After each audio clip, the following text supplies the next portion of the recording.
mercado internacional sofre os impactos do ataque a um complexo de refinarias na Arábia Saudita que comprometeu pelo menos 5% da produção mundial diária de petróleo.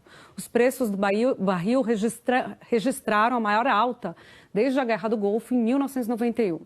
Além do caos financeiro, os ataques elevaram as tensões depois que os Estados Unidos culparam o Irã pelo ataque. Quem conversa com a gente sobre esse assunto é o Rodrigo Alvarez, que está lá em Paris. Rodrigo, muito bom dia para você. Tem uma guerra, então, de versões, porque esse grupo rebelde do Iêmen, o Houthis, dizendo que são os responsáveis, que fizeram o ataque por drone. Os Estados Unidos e a Arábia Saudita dizendo que não, que há indicativos de que foram usados mísseis, né? Bom dia, Júlia. Bom dia para todos no Brasil. Olha, o mundo quer que a guerra continue nas versões, né? Porque uma guerra sem provas agora seria um problema grave e todo mundo quer evitar isso. Por isso, todo mundo agora, né, a inteligência de todos os países começa a procurar aí indícios de que possam levar à autoria, né? O mundo quer saber se há realmente algo de concreto que indique a alegada responsabilidade do Irã, além da localização geográfica dos ataques e do dedo nervoso de Donald Trump no Twitter. Uma porta-voz do governo chinês disse que definir um culpado antes que se faça uma investigação conclusiva não é uma atitude responsável. A posição da China é contra qualquer movimento que possa aumentar a tensão e produzir novos bombardeios no Oriente Médio. Aqui na Europa, o governo da Alemanha disse que nada justifica os ataques e que está analisando com seus parceiros, tentando descobrir quem poderá estar por trás deles. O Reino Unido pediu calma, dizendo que os ataques foram uma clara violação das leis internacionais, mas também que está ainda pesquisando, investigando, que não está muito claro de onde esses ataques partiram. Todo mundo está preocupado, né, Júlia? Preocupado com a afirmação de Donald Trump, mais uma vez pelas redes sociais, de que está locked and loaded, algo como com o dedo no gatilho prestes a disparar.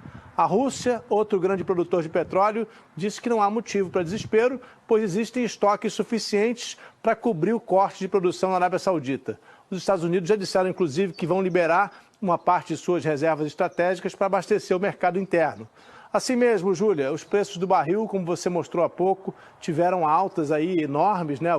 Em alguns casos perto de 20%, a maior desde a Guerra do Golfo nos anos 90. E uma das razões para isso é que os sauditas anunciaram que devem ter que comprar gasolina, diesel e outros produtos derivados do petróleo enquanto a produção deles não for restabelecida. Pois é, Rodrigo, porque se resolve o problema do preço do barril do petróleo no curto prazo, por causa da entrada de novas plantas, compensando essas duas que foram atingidas na Arábia Saudita, você tem um problema que você bem colocou, que é um problema de fundo maior, né, da possibilidade eventual de uma retaliação dos Estados Unidos, enfim. Vamos acompanhando, vamos nos falar daqui a pouquinho, Rodrigo, eu vou colocar o Honorato e o Otávio para a gente falar sobre o impacto disso aqui no Brasil. A Arábia Saudita é o terceiro maior produtor de petróleo no mundo, atrás dos Estados Unidos e da Rússia. O que essa alta do petróleo pode trazer para o Brasil? Pode ser positivo no sentido de que o Brasil exporta também petróleo bruto? Talvez, infelizmente, é mais negativo do que positivo, né? Porque o Brasil, ele importa derivados de petróleo e todo o nosso consumo, ele está baseado, a formação de preço da gasolina e do diesel aqui no Brasil está baseado no dólar e na importação do petróleo. Inclusive, o governo mudou em junho aí o processo de aumento do preço do petróleo, né? Ele não está informando com antecipação. E o que acontece agora, quer dizer, o preço do petróleo vinha numa queda, né? Que até por conta dessas tendências de que a economia não está crescendo, teve esse repique agora, né? De quase 20%, caiu um pouquinho hoje, se eu não me engano, já está nos 13%. Mas o fato é que esse aumento muito brusco e talvez constante por um curto espaço de tempo vai impactar os preços aqui. O que a gente está mais ou menos preparado é que a nossa inflação está baixa, né? Então o impacto direto na inflação pode não ser tão grande. Mas a gente sempre lembra, né, Otávio, queria até jogar para você isso, desculpe, a questão da greve dos caminhoneiros, que foi muito atrelada ao câmbio e ao preço do barril do petróleo, né? O câmbio também não está baixo, o câmbio no Brasil, o preço do petróleo aumentando. Você tem ali a composição final do diesel, que levou àquela paralisação em 2017, né? Honorato, E você vê, assim, condições, por exemplo, favoráveis para o Brasil tentar aumentar a produção de petróleo, principalmente agora nesses campos de pré-sal? Eu acho que a gente está numa situação diferente do que num passado recente isso já aconteceu. Alguns analistas têm dito que esse impacto do preço do petróleo é parecido com o que a gente teve na guerra do Iraque em 1990. Só que hoje o Brasil é produtor de petróleo, né? Ele consegue ter novos campos de acesso, então há uma capacidade de rever isso. Eu acho que o cuidado que tem que ter muito sério foi no ponto que vocês colocaram, que não é o ponto econômico, mas é justamente do governo ter uma sensibilidade de evitar esses repasses imediatos, e a sensibilidade é difícil se traduzir em estratégia, mas é acompanhar isso de forma que a gente não tenha um impacto no consumo, porque isso é um choque de oferta, quer dizer, você aumenta o preço, diminui a disponibilidade de combustíveis e aí você vai atrapalhar e vai criar impactos negativos em toda a cadeia, desde os caminhoneiros, a produção industrial, tudo mais. Honorato, qual é a diferença de se fazer isso e do que a Dilma fez, que também segurava os preços para não repassar imediatamente para o consumidor? Talvez a gente possa fazer uma analogia. O Banco Central agora está gastando reservas para tentar manter o câmbio mais ou menos equilibrado, o que não significa que ele está acabando com as reservas. Quer dizer, o governo ele pode ter uma atitude de evitar que o preço do petróleo salte de um dia para o outro, sei lá, a gasolina sai de R$ 3,90 para R$ 5,00. Quer dizer, essa sensibilidade de curto prazo tem que acontecer.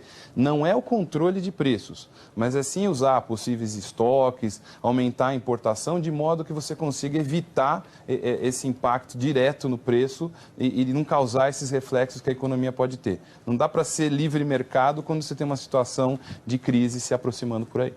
A gente teve no governo Dilma os preços controlados para segurar a inflação e depois teve no governo Michel Temer uma política que foi diametralmente, né? Foi para o outro lado, oposta, com o reajuste sendo quase diário, né? Então causava uma grande também imprevisibilidade no mercado. O câmbio flutuava, o barril também, o preço lá na bomba também. Queria te ouvir sobre essa questão das refinarias, porque o governo vê a privatização das refinarias como um dos pontos fundamentais para você conseguir diminuir, por exemplo, o preço do diesel, dos combustíveis. E tem feito um plano em relação a isso, de 8 refinarias privatizadas, tal. Como é que você vê essa tentativa? Eu acho excelente, quer dizer, o refino do petróleo não é a produção do petróleo, nós não estamos vendendo nossas reservas, nós estamos vendendo, né, a hora que a gente privatiza, estamos passando para o setor privado a produção e o refino e a preparação dos derivados de petróleo. Então, isso tem que ser feito. No começo do jornal, você comentou que a refinaria lá de Recife custou 70 bilhões. E acho que com esse dinheiro dá para comprar a refinaria da Arábia Saudita. Claro. Então, a gente tem que passar isso para o setor privado, criar dinâmica que isso funcione. E a questão do petróleo, enfim, das reservas, das jazidas, isso tem que ficar com o próprio governo. Honorato, agora uma dúvida. Você falou aí, um dos remédios é o governo ter a sensibilidade de não repassar, de não fazer um gatilho. Um problema no Oriente Médio, o brasileiro vai lá na bomba e está mais caro. Mas isso seria possível com uma Petrobras 100% privatizada? Eu acho que a questão da privatização da Petrobras seria algo que a gente criaria um problema, a gente colocaria um bode muito grande na sala, né? Vamos começar a privatizar outras estatais que não têm esse foco, eu diria, de discussão. E mais do que isso, quer dizer, eu acho que há elementos estratégicos na economia, energia, combustíveis, minérios, são coisas que a gente tem que ser muito cuidadoso na hora de fazer privatizações. O que o governo pode fazer é, via Petrobras, criar alguns mecanismos de média móvel do preço do petróleo, que inclua a questão do dólar, e principalmente ele tem que ser transparente. Né? Porque as pessoas sabem que com essas crises o preço do petróleo tende a subir. O que é difícil é ser pego de surpresa com aumentos escalonados, simplesmente porque eu preciso cobrir o rombo da Petrobras lá atrás. Não tem jeito. Né? Tá certo, Honorato. Super obrigada pela sua presença. Otávio, voltamos a nos falar daqui a pouquinho. Eu que agradeço. Bom dia. E eu volto a falar com o Rodrigo Alvarez, porque o Rodrigo está acompanhando um outro assunto, aliás, que é conectado com o que a gente falou há pouco sobre as refinarias na Arábia Saudita, porque o presidente do Irã chegou agora há pouco à capital turca, que é Ankara, para se reunir com os líderes da Turquia.